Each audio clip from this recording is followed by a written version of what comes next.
But on the question of did the rabbis make it all up?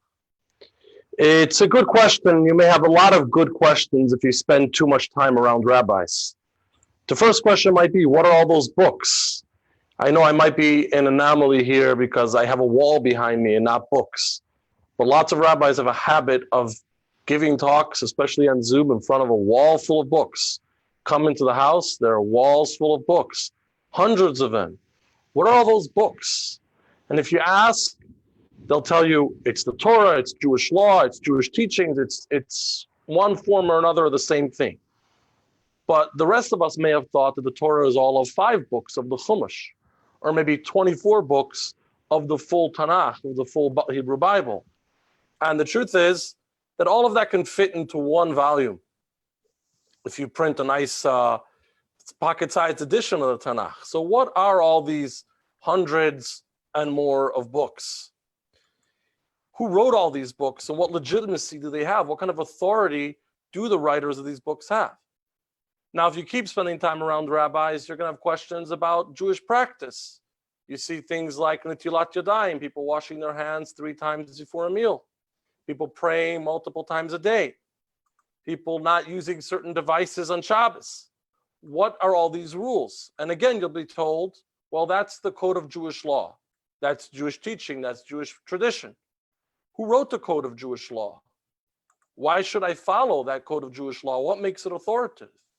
Or in other words, if it's not in the Bible, if I open up God's book and I can't find it there, why should I follow it from another book, as wonderful as it may be? So the standard answer to all of this is, of course, that it's the oral Torah. The oral Torah, which refers to the Jewish belief that God told Moshe much more than what is in the books of the Torah itself. God told Moshe orally a lot more information, which was transmitted orally from generation to generation, ultimately recorded in the Talmud and the later books, all the way to the code of Jewish law. Now that's great, but there's a lot of confusion about this. In fact, not only a lot of confusion, but a lot of rejection.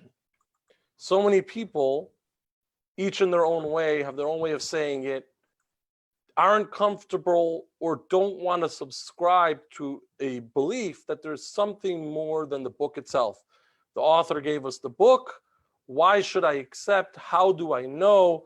What does it even mean that there's a backstory or a side story that goes alongside the book? And really, this is nothing new. If you look into the Talmud itself, you find the story from the great sage Shammai.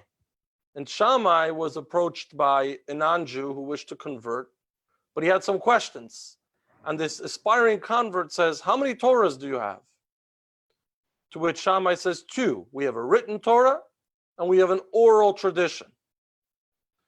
And this fellow says, you know, written Torah is great. Oral tradition, I don't believe in that. Can you please teach me the written Torah and convert me to Judaism?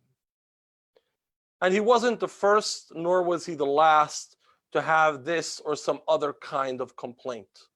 So many different groups throughout our history. In fact, some of the most famous breakaway groups within Judaism started from this idea that we don't accept this rabbinic tradition, this other information which allegedly comes along with the Torah. We take the Torah as is and we do our best to follow it. So many people throughout history felt that that is evidence that there's foul play.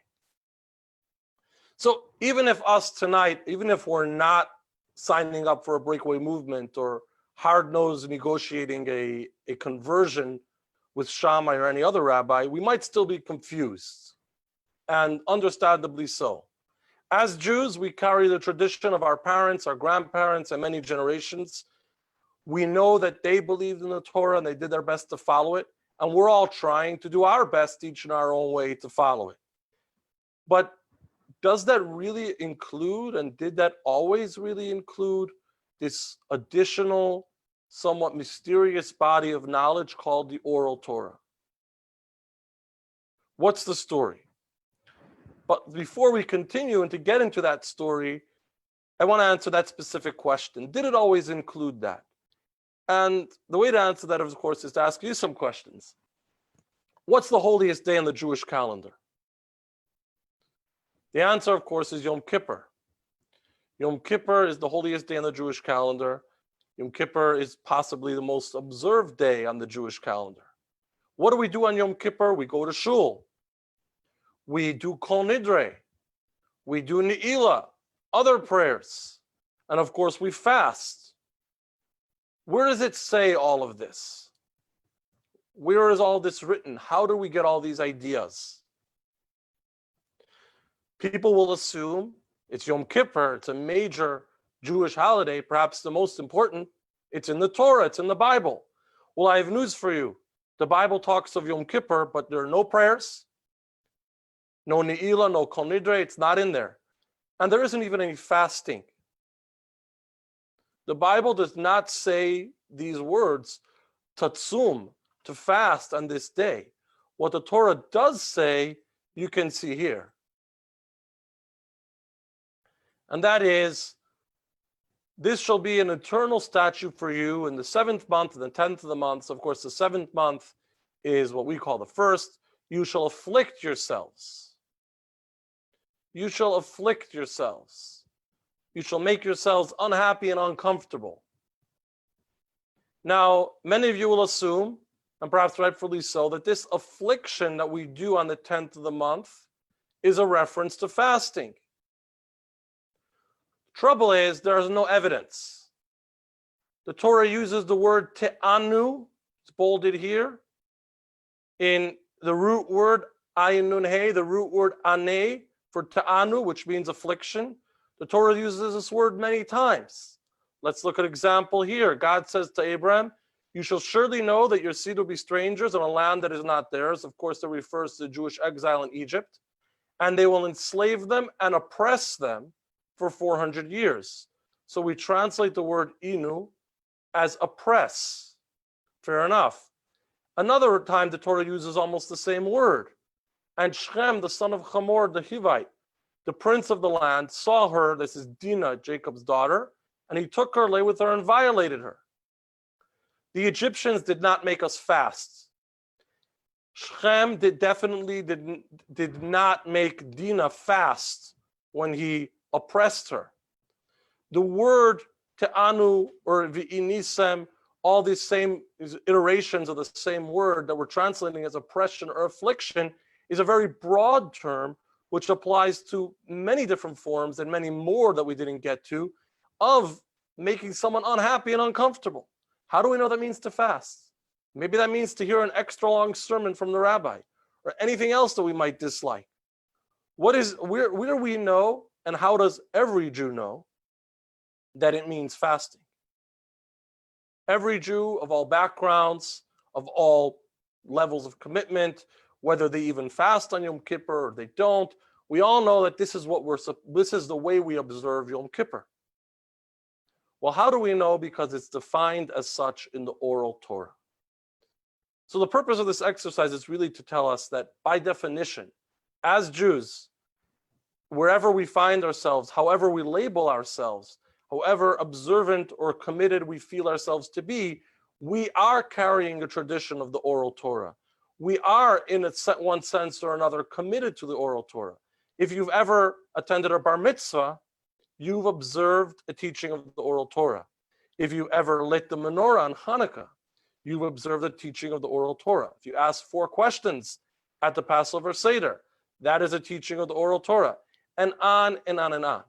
So I'm not going to try to convince any of us that there is an oral Torah or that the oral Torah is authentic. We're all telling that story. We're all living that story. What really we need to do is tell the story, explain the story. What is the oral Torah? How does it work? And how do we know that that's all accurate? So the oral Torah has many different components, of course, to it. What's ultimately recorded in the later books, the Talmud, and etc., includes various forms, shall we call it, of oral Torah. Let's start with the most basic and perhaps the most important and really the most literal definition of an oral tradition. The information that God told Moshe orally.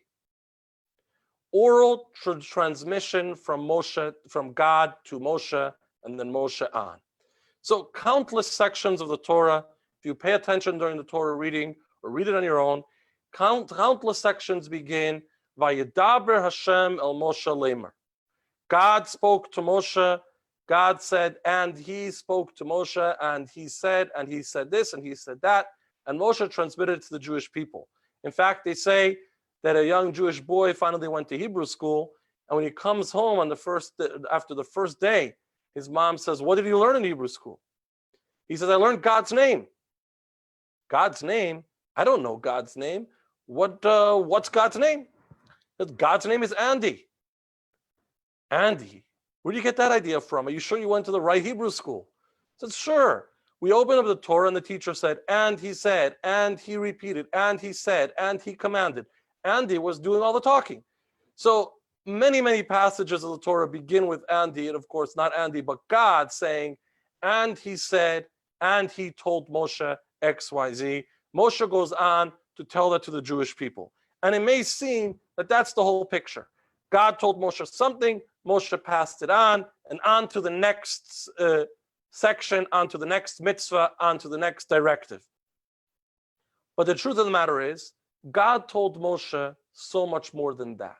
In fact, there's so many more details and so much more information that you might call the verses themselves the shorthand. You might call them the notes and the summary of the lesson that God actually told Moshe.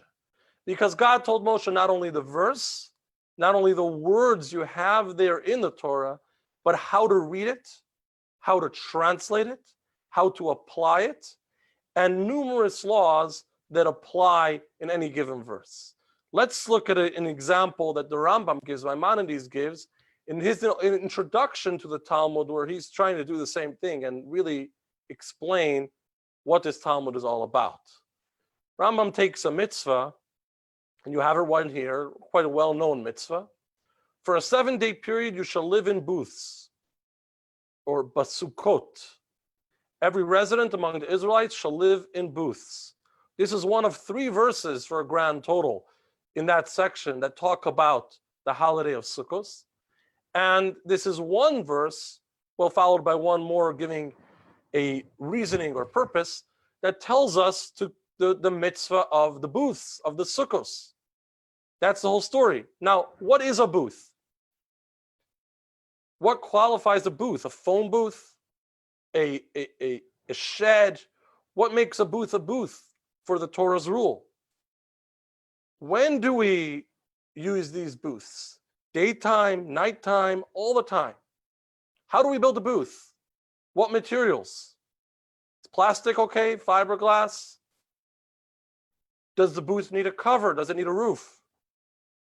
Are there any parties that are exempt from this booth? What do we do in the booth? And on and on and on, the many rules. All this information, which we're missing when we read the one line, God actually told Moshe. And mind you, this is one of the easy ones. There are mitzvahs that have thousands of laws surrounding that one verse with the basic mitzvah itself. God told Moshe this whole story, and Moshe went on to teach the people. And Moshe taught the people, write in your books that you shall sit in booths for 7 days. And now let me tell you how to do those booths and all the rules that surround it. The people studied and reviewed those teachings using an intense study regimen and really a sophisticated system of teaching and studying and repeating to ensure they retained all the many details. That, in a nutshell, is the story of the oral Torah, of the oral information God gave Moshe. With every mitzvah you see in the Torah, there's a backstory, there's many more details. God told those to Moshe, Moshe told that to the Jewish people, which is ultimately to us. Now, how do we know this? Can we prove this?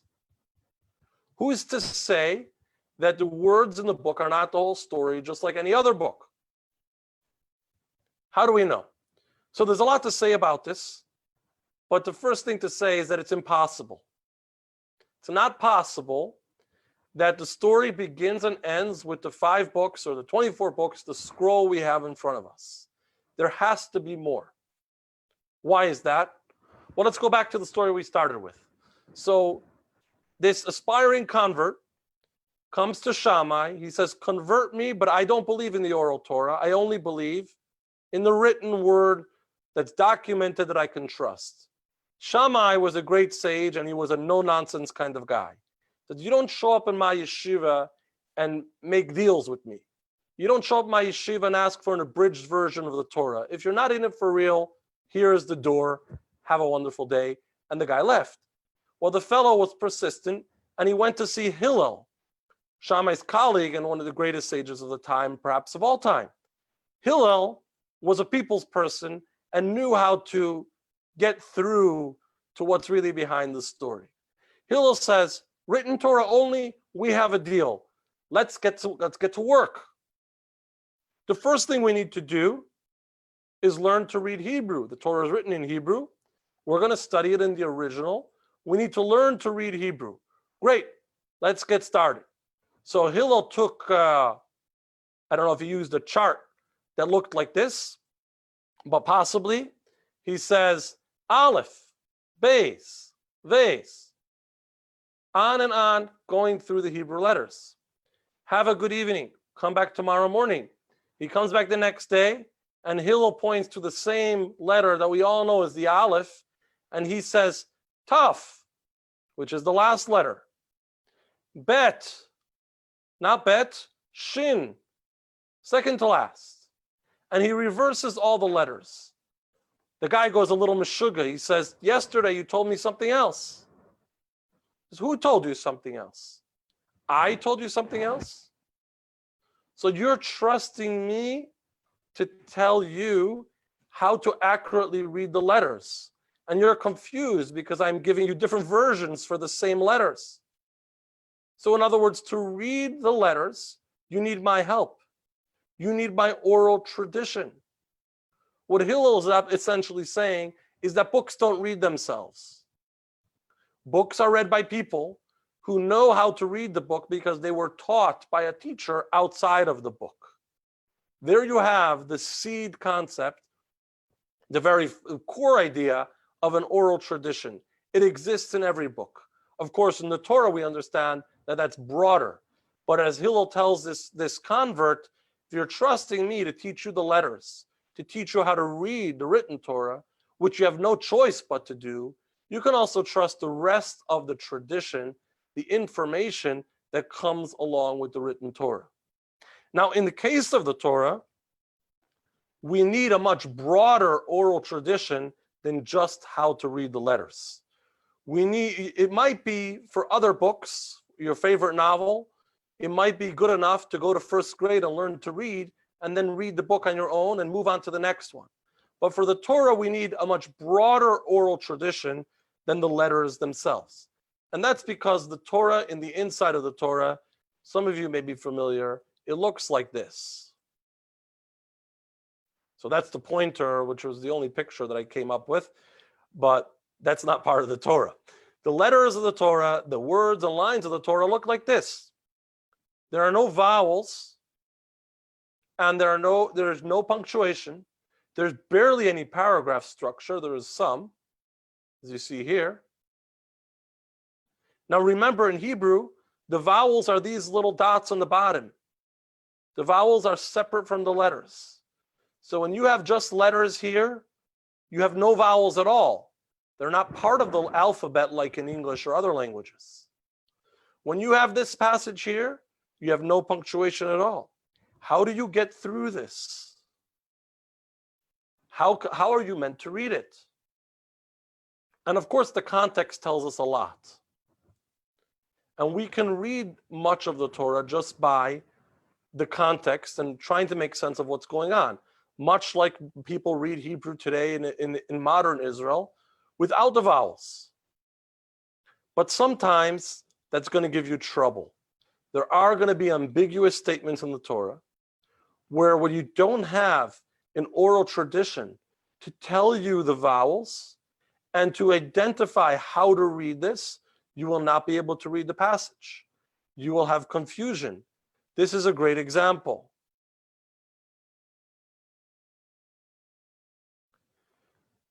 This is one of the Torah's most famous verses, shall we say? Lo tevashel gedi, 3 letters here, imo. You shall not cook a kid in its mother's chet lamed bet. So we translated all the other words besides for this word here in the color, chet lamed bet. Don't cook a kid in its mother's chet lamed bet, because we're not sure what vowels to put here. And those vowels will change the definition. If we vowelize it this way, bechelev, it's going to mean you shall not cook a kid in its mother's fat. This is going to be the Torah's prescription for a low-fat, low-cholesterol diet. When you eat the meat, don't cook it in the fat. Eat it lean. That would have been a wonderful mitzvah. Now, we all know that that's nonsense, and that the mitzvah is bachalev. You shall not cook a kid in its mother's milk. We separate meat and milk in the Torah. But how do we know that? The Torah looks like we've just seen. The vowels are not there. How do we know? Maybe we've had it all wrong for 3,300 years. How do we know it's milk and not fat? They equally work in the context. And the same applies to many other verses. So if we understand, and I'm sure we all agree, that the Torah is a usable book.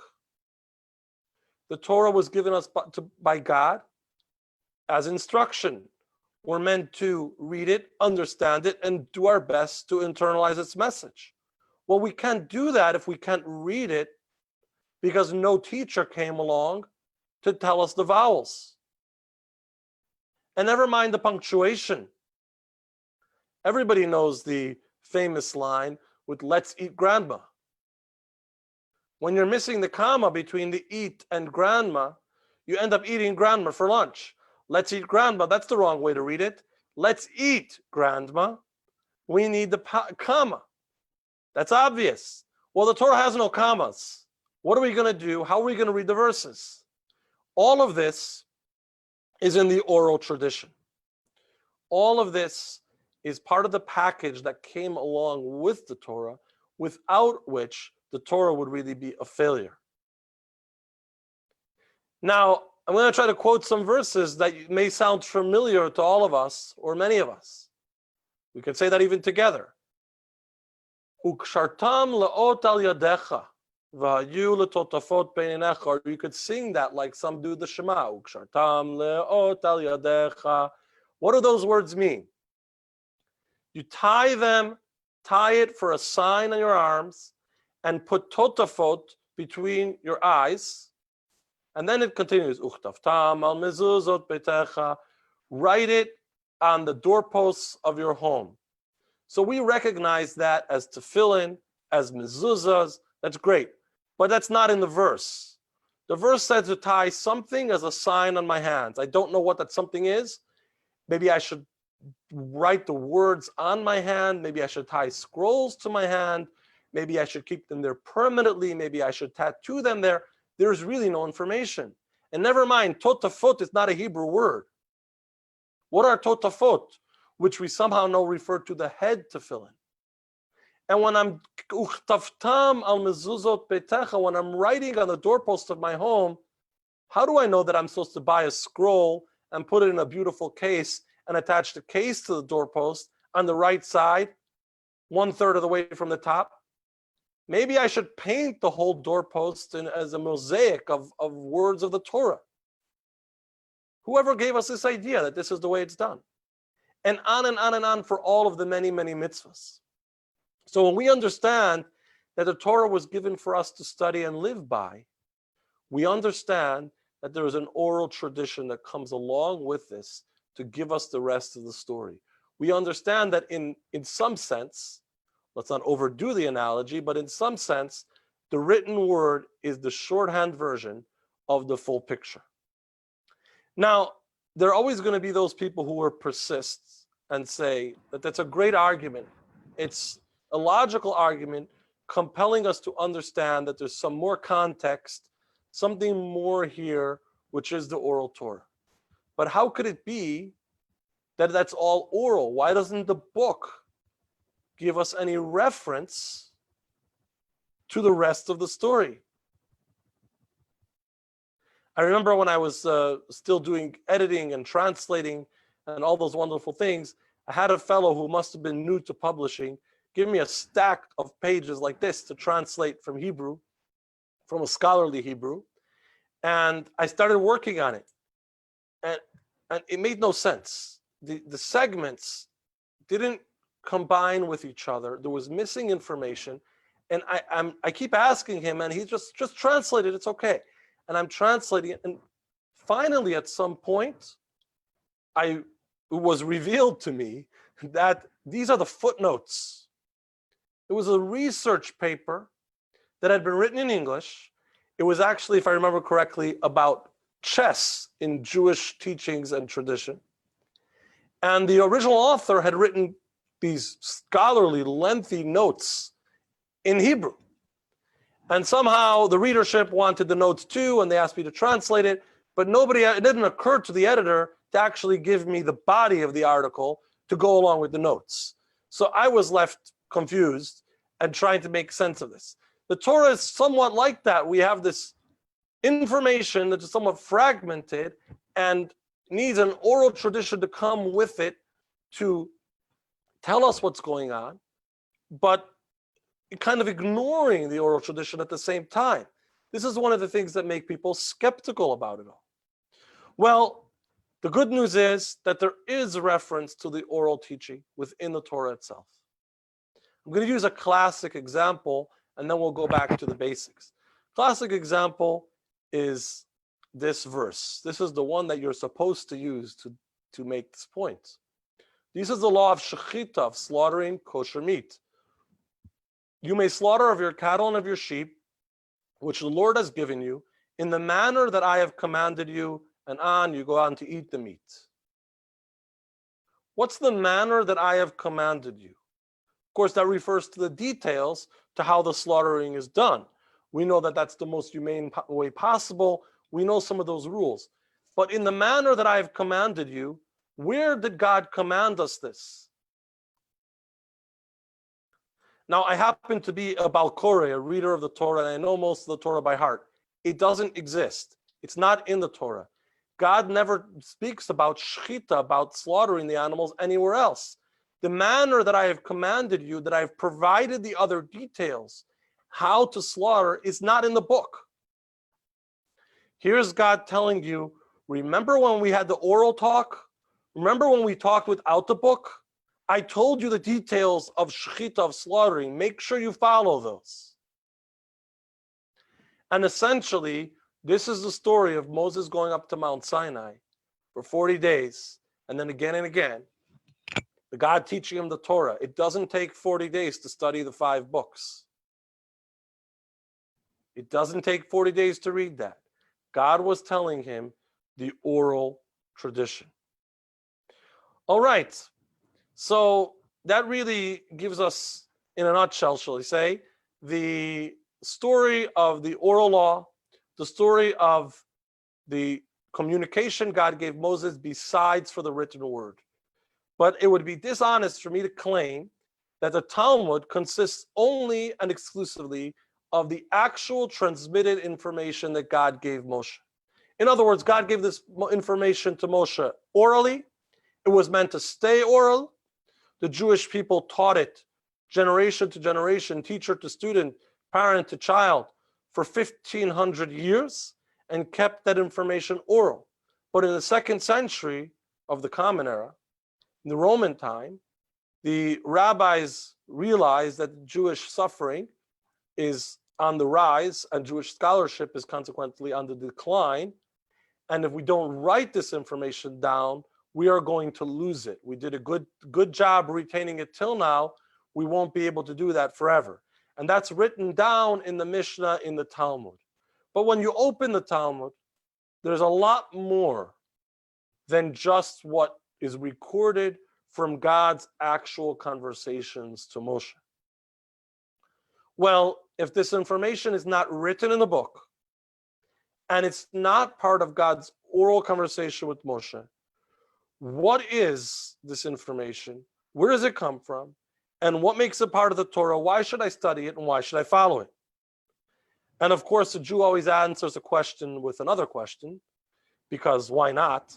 So my question then is, okay, to answer this question, we need mezuzahs on our doors, right? What about a mobile home? Do I need a mezuzah on my mobile home?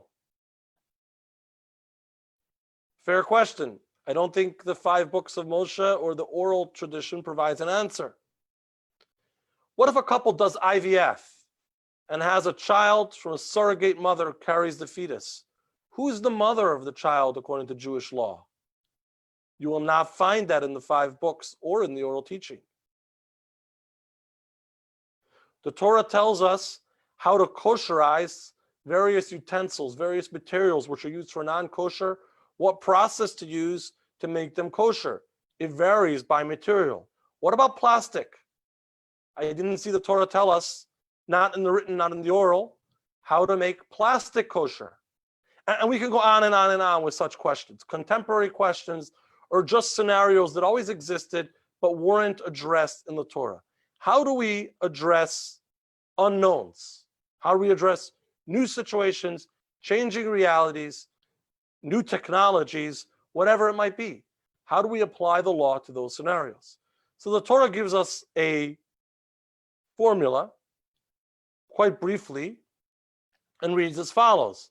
If a matter eludes you in judgment, between blood and blood, between judgment and judgment, between lesion and lesion, words of dispute in your cities, then you shall rise and go up to the place the Lord your God chooses. And you shall come to the Levitic Kohanim and to the judge who will be in those days.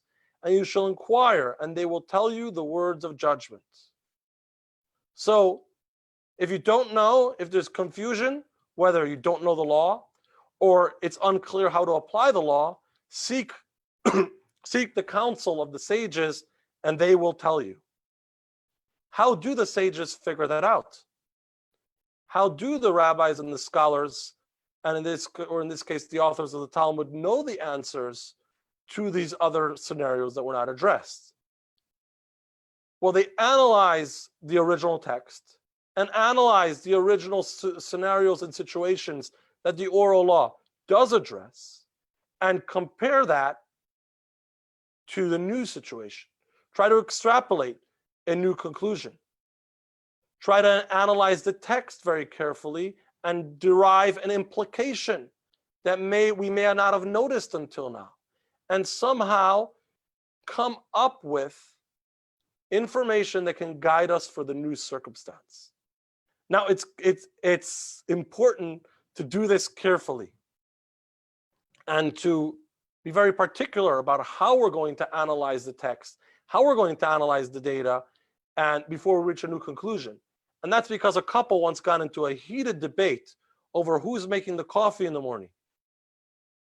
And he says, you make the coffee, you're the expert in the kitchen. Every time I go in there, it just becomes a mess. And she says, I finally need a break, at least just make some coffee. And on and on. Finally, she says, the Torah says the man's supposed to make the coffee. Come on, the Torah doesn't say that. That's nonsense. They didn't even drink coffee back then. She grabs the family Bible, opens it up, says, don't you see, Hebrews. The Hebrews, the man always makes the coffee. So in order to avoid the Hebrew trap and to reach wrong conclusions, we really do need to do this, analyze and try to extrapolate the answers to new questions carefully and precisely. And the oral tradition actually provides guidelines how to analyze and deduce, formulas and principles that you can use to expand the law beyond what's directly addressed. And that's critical to understand and to follow, because it's not good enough that we will use strong and solid logic, unlike in the Hebrews analogy, to actually do something that makes sense and is plausible. That's not going to be good enough, because that's going to be our opinion, which is great.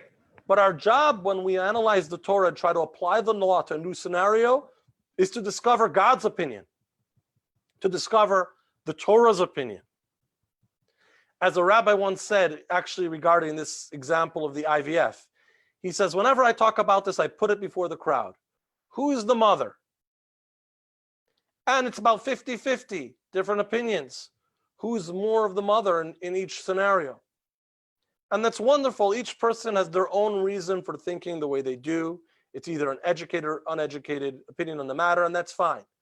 But he says those opinions are personal opinions. My job is to try and discover, what does the Torah say about that particular scenario?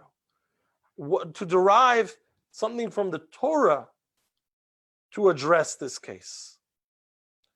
And that's really the beauty of the derived oral law, of the oral law that was not taught to Moshe, but we have to figure it out on our own. And this is also included in what we call the Talmud and the Jewish law, because we are figuring it out, but we're figuring out God's intent. My kids have been home for more than 3 months now. And that means that we've done a number of 1,000-piece puzzles. I'm not very good at it, but some of my older kids are. And with enough perseverance, we get to the end. The problem is that my 2-year-old daughter likes to take the pieces and jam them together. And sometimes they fit a little bit. They're not obviously the way they should be. What's happening? She's playing with the same pieces. She's piecing them together, but she's not following the rules. She's not following the formula.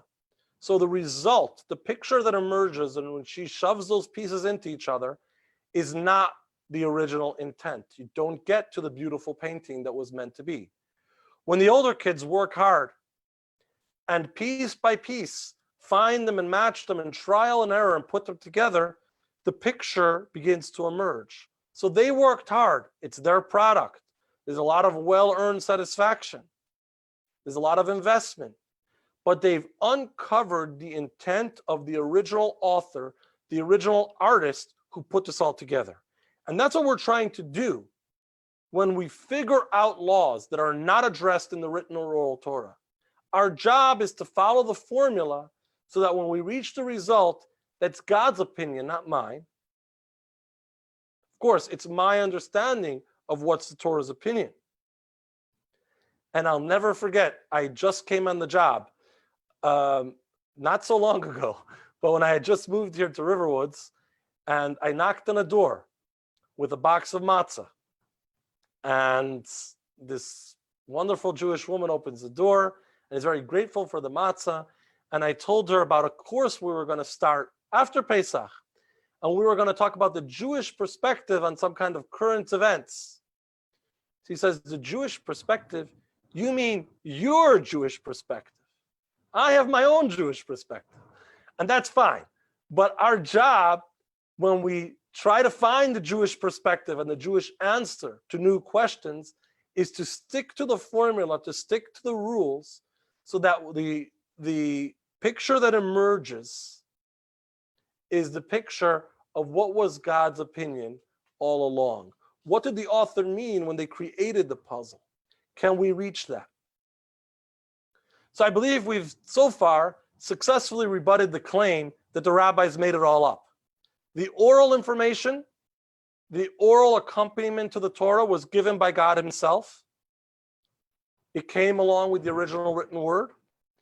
And those rules and laws, many, many thousands and details of them, throughout the Talmud and the codes that were not included, they were carefully derived and extrapolated from those laws by carefully following the rules and uncovering God's intent. But there is a third category of laws in the Talmud, and these the rabbis did make up. And we're talking about Hanukkah, the washing of the hands, Nitilat Yadayim, we mentioned earlier. There's Shabbat candles. There are numerous other practices that many of us may not realize are rabbinic enactments, and nobody's trying to hide it. If you open the Talmud, it's black and white. The rabbis instituted, we do X, Y, or Z. It's not in the Torah. Well, what kind of legitimacy or authority do these laws have? Is it okay if I slack off on them? should I be taking them as seriously as the Torah itself? Well, many of you are familiar, I'm sure, with the blessings, with the bracha that we make on the typical mitzvah, including, let's use the same example, the Shabbat candles. And that would go, Baruch atah Hashem Elokeinu melech haolam. Every bracha starts that way. And then the mitzvah ones continue, Asher kideshanu b'mitzvotav v'tzivanu. What does that actually mean? Well, blessed are you, God, King of the world, who has commanded us to do X, Y, or Z. Wonderful. So we say, Baruch atah Hashem, who commanded us to eat matzah. That's great. Commanded us to shake a lulav. That's perfect. But why do we say the God who commanded us to light Shabbat candles or read the Megillah on Purim when God never said to do those things? And that's because there's a postscript to what we read earlier, the last verse on this page. Right after the Torah says, consult with the sages for your new questions, there's repetition. And the Torah repeats it. You shall do according to the word they tell you from the place the Lord will choose, and you shall observe to do according to all they instruct you. Didn't we just say you shall inquire and they shall tell you the words of the judgment? You shall do according to the word they tell you. Okay. Now again, you shall observe to do according to all they instruct you. Why the repetition? Well, the oral teaching helps us understand the verse to understand that we're adding something else. You should follow the teachings of the rabbis when they tell you how to apply the Torah's law, and you should follow the teachings of the rabbis when they enact new laws. Why would the rabbis, though, enact these new laws? What's the legislation for? Don't we have enough mitzvahs already? Overall, in brief, these mitzvahs are meant, these rabbinic enactments are meant to enhance our observance of the mitzvahs, or as the Torah describes it elsewhere, to safeguard them. We might put it as Hasidic teachings do, that we used to be more perfect. We knew how to live up to the Torah standard. It used to be good enough to have an electric pole with a sign that says high voltage, stay away. Then people started to fool around with it. So we put up a fence around the pole so nobody should get hurt. People used to be good at carefully following the law as is. But as things got more challenging, as life got more challenging and more complex, the rabbis found it important to add certain customs, to add certain practices to help us observe the rest of the law right. Now, as mentioned, we describe those laws as God's commandment to us because God actually tells us in the Torah to follow these teachings of the rabbis. Now, we ended up with three categories. We have the oral tradition that God himself has taught. We have the rules we derived from all that information. And finally, we have what the rabbis did make up, but legitimately so, all these rabbinic practices. Great. Now, the assumption is, we tend to assume, and we tend to have an attitude that the greatest, the best, the most important mitzvah is the one that's in the Bible itself. Almost as good if God spelled it out, but he did so orally. Okay, at least God said it.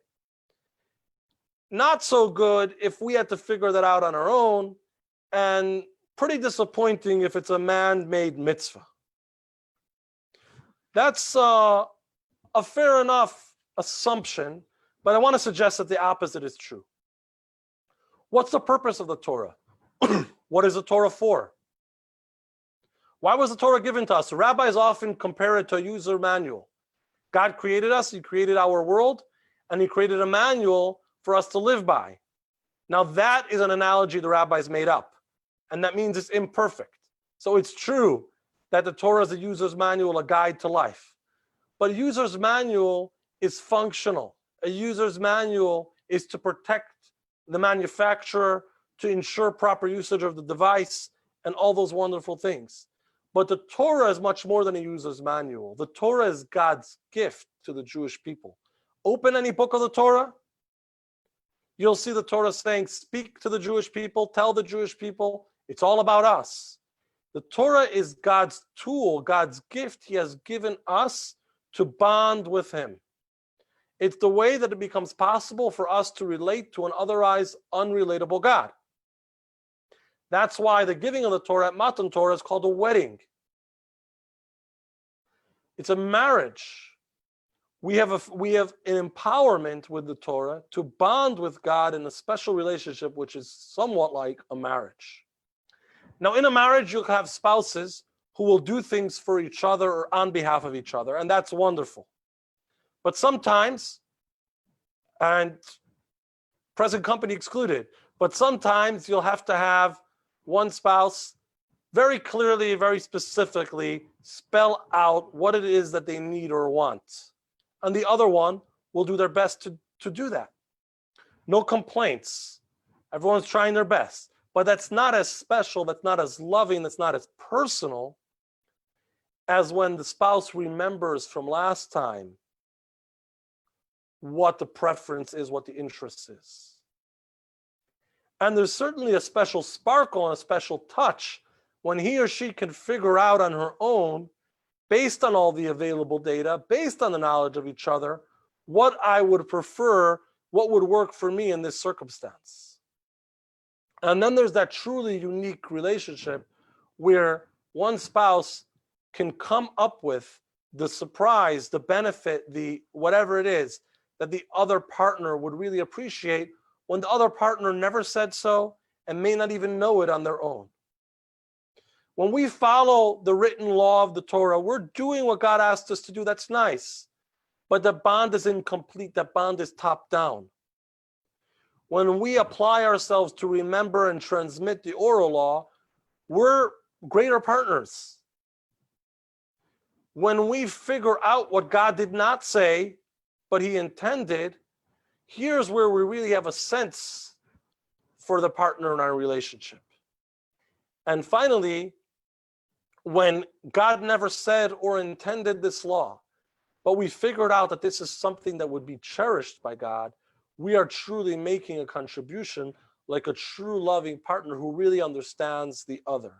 That's the kind of bond the Torah allows us to have with the divine. So next time you're tempted to say, this mitzvah, it's rabbinic, it's okay if I miss it this time, think again, because that's your opportunity for a special relationship with God. When I was thinking about this, I was troubled by, okay, I'm going to do God's thing as best as I can and even try to intuitively figure it out.